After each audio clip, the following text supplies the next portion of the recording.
Let me ask you something.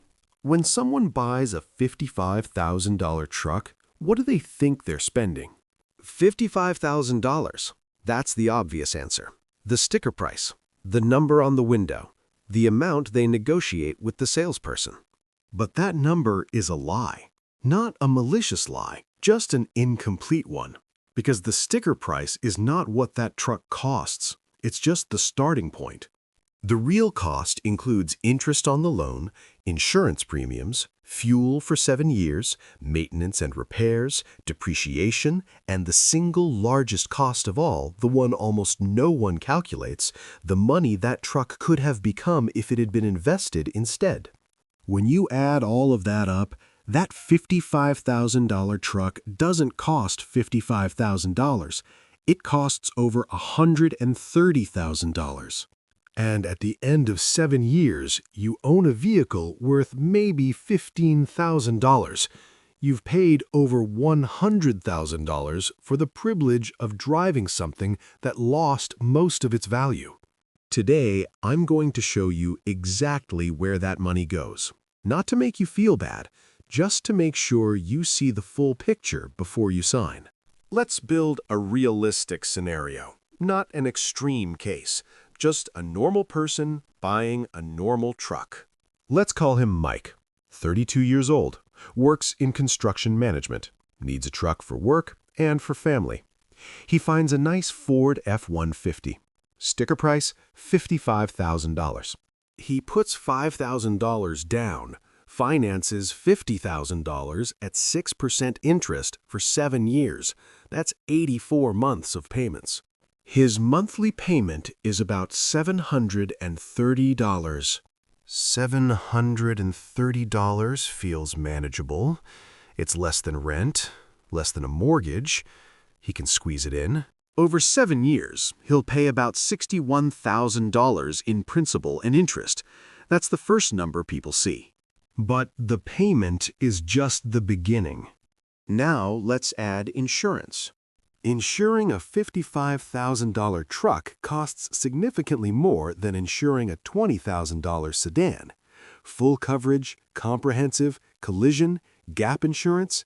In most states, Mike is looking at about $250 a month.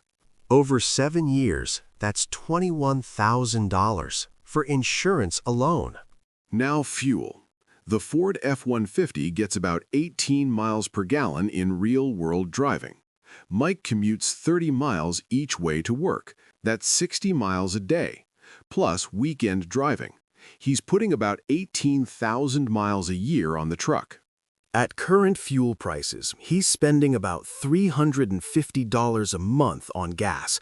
Over 7 years, that's nearly $30,000. Now, maintenance and repairs. Trucks are expensive to maintain.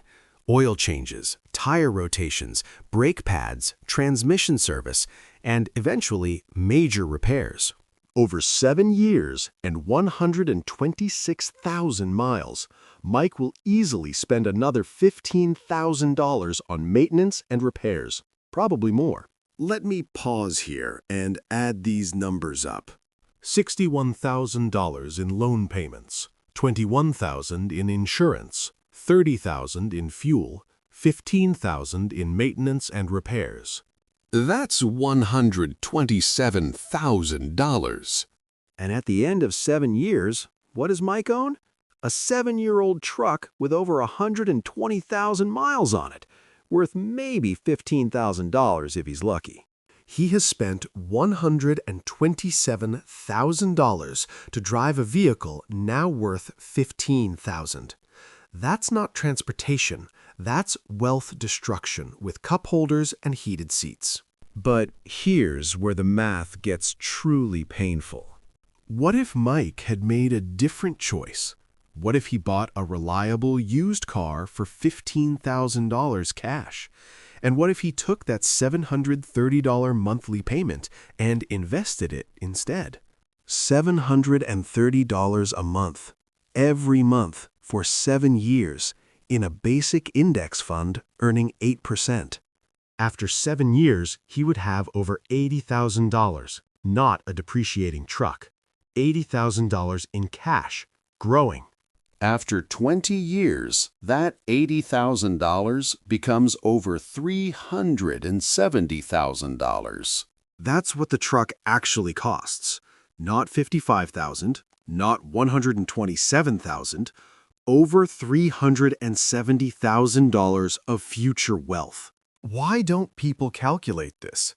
Why do millions of smart, responsible people sign these loans every year? Because the costs are spread out. The loan payment is monthly, insurance is monthly, fuel is weekly, maintenance is occasional. None of them look that big on their own. And because the human brain struggles to connect a purchase today with a cost 7 years from now, the truck is real. The payment is real. The $370,000 you won't have in retirement feels abstract, imaginary, not urgent. So the brain chooses the truck.